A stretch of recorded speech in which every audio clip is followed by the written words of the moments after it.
SCP-187 is classified safe, yet her file opens with restraints, sedatives, padded mittens, and authorized speculums to force her eyes open for testing. The rules manage what SCP-187 can see. D-class near cycle end are kept away. Meals are spoon-fed with tranquilizers, and her statements are recorded. Behind those procedures is a young woman, 180 centimeters tall, and only about 40 kilograms, recovering from severe malnutrition and ongoing psychological damage.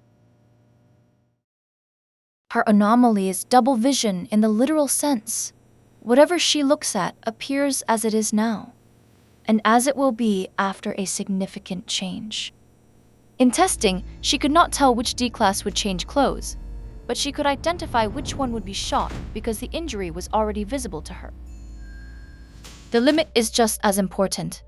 SCP-187 cannot see future states of anything she is not currently looking at. On paper IQ tests, SCP-187 repeatedly scored beyond the test limits, answering every question correctly before anyone could explain how.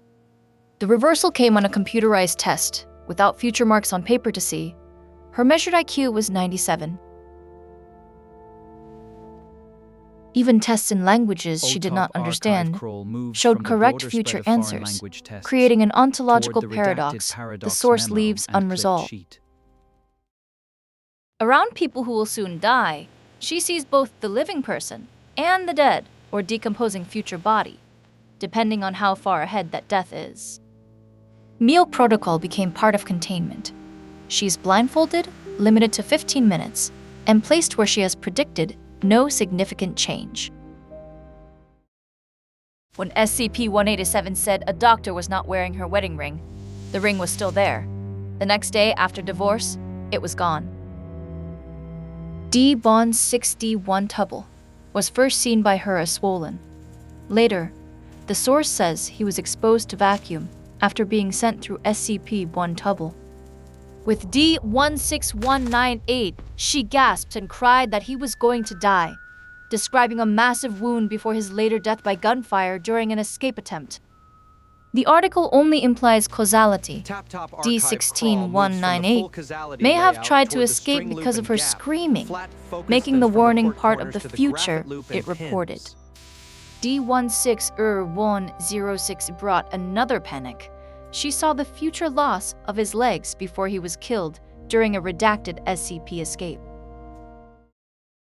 While being escorted through a site, SCP-187 stared at a heavy cell door and asked how the thing inside had broken through it.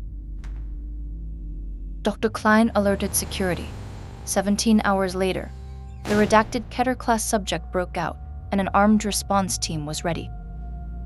The file admits that the medical cost is high, but the prevented Keter escape proves her anomaly may be useful beyond pure research. The final proposal is only pending. Show her seemingly indestructible SCPs, and perhaps she will see how they can be destroyed.